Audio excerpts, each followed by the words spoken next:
আম্মা সারা বছর কইলো আয় আয় আয় তোর জন্য মোরগ রাখিছি, দেশি মোরগ আসলে জবাই করবে না মনু, তুই আয় যশোরে আয়। আর এখন আমি বলছি আমার মোরগটা জবাই করেন, কষ্ট জামাই আসলে করবানে। আর মেয়ে বড় না, তার জামাই বড় হয়ে গেছে। আম্মা আজকে জবাই করেন, জামাই ফামাই বাদ দেন, নিজে খাই তারপরে জামাই।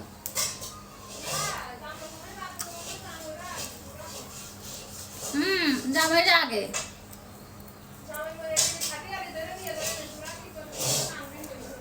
তাহলে জামাইয়ের জন্য আলাদা বসবেন, জামাইয়ের জন্য আলাদা একটা বসবেন। আমাকে জন্য খাইছেন তাই কি হয়েছে, বড় মোরগটা কেন জামাইয়ের জন্য রাখতে হবে? আশ্চর্য।